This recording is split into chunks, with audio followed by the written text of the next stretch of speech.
Discuss के दौरान एक प्रश्न उठ रहा था कि क्यों हमें स्टैटिक फंक्शन वेरिएबल का दे नॉट रिकमेंडेड, पहले हम थोड़ा लाइन पढ़ लिया जाए। They not recommended when the function contain static variable as a static variable retain their value between the function calls which can unaccepted behavior with। अब एक सवाल यहाँ पे इस लाइन में उठाया जा रहा था कि स्टैटिक फंक्शन को इंक्लाइन स्टैटिक वेरिएबल्स को इंक्लाइन फंक्शन में नहीं यूज करना चाहिए। ठीक, तो आइए समझते हैं क्यों। Let us break down why inline function are not recommended when they contain static variables by using simple example. यानी कि इंक्लाइन फंक्शन जब आप बना रहे हो तो वहाँ पर स्टैटिक्स वेरिएबल्स में स्टैटिक वेरिएबल का यूज क्यों नहीं करना चाहिए।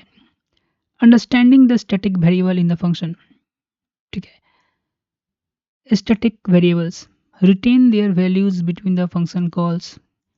स्टैटिक वेरिएबल्स जो है जितने बार हम फंक्शन को कॉल करते हैं उतने उतने बार जो है वो इनिशियलाइज नहीं होता है, बल्कि अपने पास रिकॉर्ड को भी रखता है। ठीक, this means they are not reinitialised every time the function calling. यानी कि इसका मतलब है कि स्टैटिक वेरिएबल जो होता है वो प्रत्येक बार जब फंक्शन को कॉल करते हैं वो री इनिशियलाइज नहीं होता है। अगर उसमें कुछ पहले से वैल्यू है वो हमेशा उसमें स्टोर रहेगा। They keep the last update the value across function call, unlike the regular variable which are reinitialized every time। जब हम कोई भी एक नॉर्मल वेरिएबल डिक्लेयर करते हैं तो जब हम फंक्शन को कॉल करते हैं मल्टीपल टाइम्स तो वो मल्टी टाइम्स जब हम वो इनिशियलाइज होगा। ठीक है, लेकिन स्टैटिक फंक्शन स्टैटिक वेरिएबल में ऐसा नहीं होता है। They call last update across the function call. यानी कि लास्ट अपडेट तक जब फंक्शन को आप कॉल करते हैं उसके दौरान जो वो तो यहाँ पे जब हम एक नॉर्मल वेरिएबल डिक्लेयर करते हैं फंक्शन में तो वो जो है मल्टीपल टाइम कॉलिंग के दौरान जो है री इनिशियलाइज होता है, लेकिन स्टैटिक वेरिएबल्स में नहीं है। वो अगर लास्ट कॉल जो आपने फंक्शन को करवाया होगा तो उसका कोई जो वैल्यू होगा वो उसको भी स्टोर कर कर रखेगा। जैसे एक नॉर्मल फंक्शन हमारे पास यहाँ पे है। ठीक है, अब देखिए हमने हैशटैग इंक्लूड आयो स्ट्रीम, उसके बाद नेम स्पेस स्ट्रीम दिया है। उसके बाद हमने एक इंट, हमारा फंक्शन का जो रिटर्न टाइप है वो इंट है।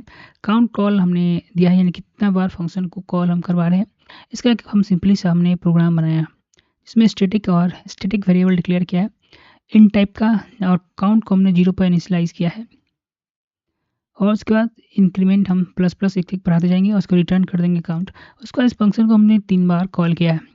ठीक, जब तुम देखोगे इस फंक्शन को हम कॉल करवाते हैं तो 1 2 2 3 यहाँ पर प्रिंट हो रहा है। इसका कारण क्यों है?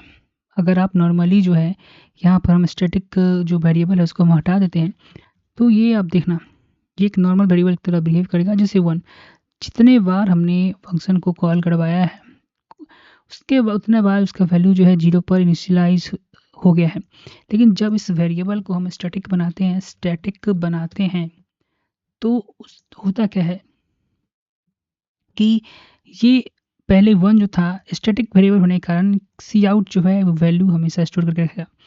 सेकेंड टाइम हमने जब स्टार्ट किया था तो वो 0 नहीं था बल्कि 1 था स्टैटिक वेरिएबल होने के कारण, क्योंकि स्टैटिक वेरिएबल जो है अपने पास्ट को लेकर चलता है।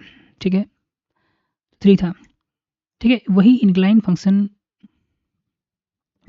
में होता क्या है, इससे पहले हमने फंक्शन जो है वो रन करवाया था और जैसा देखोगे 1 2 3 यहाँ पर जो है सेम रिजल्ट शो कर रहा है।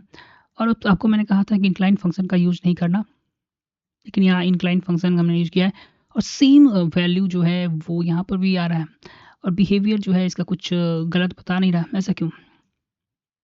क्योंकि मैंने तो बताया था, अभी रिकमेंडेड भी किया था ये कि इंक्लाइन फंक्शन का यूज़ जो है भैया तुम ना करो। इंक्लाइन रिजल्ट पर तो दोनों सेम ही आ रहा है भाई। इसका कारण क्या है आइए देखते हैं। इसका कारण यह है कि normal function and incline function the result might look the same, देखिए वहाँ पर रिकमेंडेड नहीं किया गया था, लेकिन रिजल्ट जो है सेम आएगा। इसका कारण क्या है कि compiler can handle static variable in incline function properly in modern compilers. Model compiler जो हमारे आगे उसमें कंपाइलर जो क्या है करता है, स्टैटिक वेरिएबल को जब हम इनलाइन फंक्शन में यूज़ करते हैं तो वो प्रॉपर्ली उसको क्या करता है, मेंटेन कर लेता है।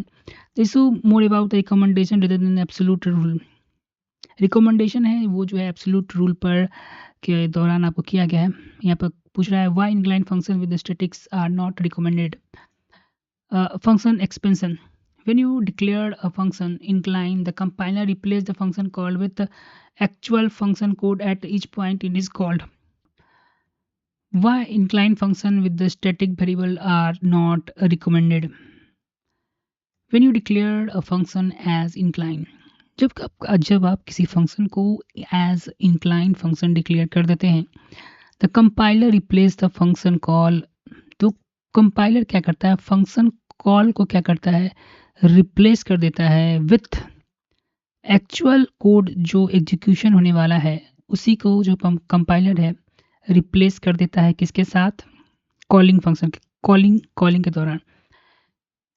जब हम जो क्या करते हैं किसी फंक्शन को इनलाइन फंक्शन डिक्लेयर कर देते हैं तो कंपाइलर जो है वो फंक्शन कॉल को जो कोड एग्जीक्यूशन होने वाला है फंक्शन के अंदर उसके साथ रिप्लेस कर देता है। और static variables are design to retain their value across the function call. लेकिन स्टैटिक वेरिएबल जो है वो डिज़ाइन किया गया है कि जितनी बार आप फंक्शन कॉल करेंगे उतनी बार जो है ये वैल्यू को स्टोर करके रखेगा। बट लेकिन inline the function can some time confusing this behaviour. लेकिन इनलाइन में क्या होगा कि जितना बार जो कॉल करेगा ना तो वो एज अ ना स्टैटिक वेरिएबल को ना सोकर एज अ नॉर्मल फंक्शन जो है वो बिहेव करते रहता है। स्पेशली इन ओल्डर कंपाइलर की बात करके अभी हमने देखा है कि जब हमने या कॉम्प्लेक्स सिचुएशन भी बोला है, अभी मैंने देखा है कि मॉडर्न कंपाइलर में जो दिखा था तो वहाँ वो बिहेवियर मतलब एरर ना आने का चांस था, वो था वहाँ पे। On defining the rule, ODR के मुताबिक देखिए क्या कर रहा है। When an inclined function is expanded in multiple places, the static variable might end up being defined multiple times. If the function is called a different translation unit across different files, this can undefined behavior error. ODR के अनुसार देखिए क्या कह रहा है कि when a inclined function is expanded in multiple places, जब inclined function जो है मल्टीपल प्लेसेस पर क्या किया जाएगा, यूज किया जाएगा, तो static variable might and up being defined multiple times if the function is called different transition unit.